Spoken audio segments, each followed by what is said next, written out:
అంతరిక్ష రంగంలో భారత్ అద్భుత ప్రగతి సాధిస్తోందన్నారు ప్రధాని మోదీ. భారత్ జెన్జీ సరికొత్త టెక్నాలజీని నిర్మిస్తోందని ప్రశంసించారు. ప్రొపల్షన్ సిస్టమ్స్ నుంచి శాటిలైట్ ప్లాట్ఫామ్స్ వరకు తయారు చేస్తున్నట్లు చెప్పారు. ఇస్రో విజయాలు పిల్లలకు స్ఫూర్తిగా నిలుస్తున్నాయని తెలిపారు. దేశంలో అంతరిక్ష ఆర్థిక వ్యవస్థ అభివృద్ధి చెందుతోందన్నారు బీజేపీ లీడర్స్.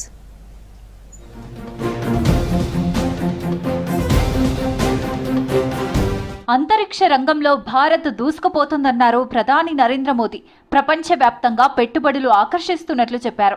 జాతీయ అంతరిక్ష దినోత్సవం సందర్భంగా దేశ ప్రజలు, శాస్త్రవేత్తలకు విషెస్ తెలిపారు. స్పేస్ సెక్టార్లోని స్టార్టప్ల సీఈఓలతో భేటీ అయ్యారు. వికసిత భారత్ సంకల్ప సాధనలో అంతరిక్ష రంగానిది కీలక పాత్ర అన్నారు మోదీ. भारत के स्टार्टअप को खोजती होगी भाई कौन है इसमें, क्योंकि एक जब ब्रेक थ्रू होता है तो तुरंत लोगों का ध्यान जाता है. मैं समझता हूं कि हमें ऐसा एक ऑरा खड़ा कर देना चाहिए कि इस फील्ड में दुनिया भर के लोगों को एक जिंदगी बनानी है तो हिंदुस्तान जाओ, भारत की कोई स्टार्टअप से जुड़ जाओ, भारत की कोई स्पेस एजेंसी से जुड़ जाओ. मैं पक्का मानता हूं जी, पूरा टैलेंट पूल जो है एक मैग्नेट की तरह आपके कारण हम खींच सकते हैं. భారత జెన్జీ యువత సరికొత్త టెక్నాలజీని నిర్మిస్తోందని ప్రశంసించారు ప్రధాని మోదీ. మన యువ ఇంజనీర్లు, డిజైనర్లు, కోడర్లు, శాస్త్రవేత్తలు కొత్త ఆవిష్కరణలు చేస్తున్నారని చెప్పారు. ప్రొపల్షన్ సిస్టమ్స్ నుంచి శాటిలైట్ ప్లాట్ఫామ్ల వరకు యువత దూసుకెళ్తోందన్నారు.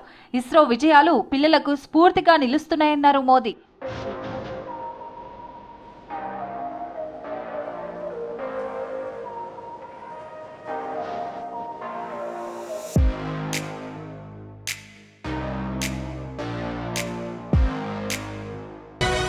ప్రధాని మోదీ పాలనలో భారత అంతరిక్ష రంగం ఎంతో విస్తరించిందన్నారు కేంద్ర మంత్రి జితేంద్ర సింగ్.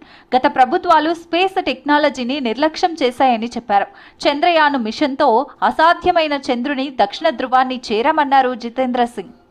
हालांकि दूसरे मुल्कों ने अपनी स्पेस की जर्नी और स्पेस का कार्यक्रम हमसे बहुत पहले शुरू किया था, लेकिन साउथ पोल पर पहुंचने वाले हम पहले मुल्क बने दुनिया के, जिससे ये भी जाहिर होता है कि हमारे पास ह्यूमन रिसोर्स की कमी ना थी.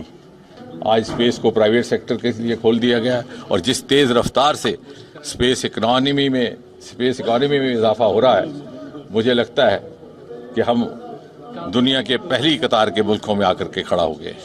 ప్రపంచ ఎగుమతిదారుగా భారత్ ఎదుగుతోందన్నారు రక్షణ మంత్రి రాజ్నాథ్ సింగ్. ఒకప్పుడు ఇతర దేశాల నుండి ఏం కొనాలనే దానిపై ఆలోచించేవారమని, ప్రస్తుతం ప్రపంచానికి ఏం అందించగలమనే దానిపై దృష్టి పెట్టినట్లు తెలిపారు. బెంగాల్లోని కోల్కతాలో పర్యటించిన Rajnath garden reach ship builders and engineers limited, Yantra India limited ఆయుధ తయారీ కేంద్రానికి భూమి పూజ చేశారు. నౌకా నిర్మాణంలో భారత్ స్వయం సమృద్ధి సాధించిందన్నారు రాజ్నాథ్.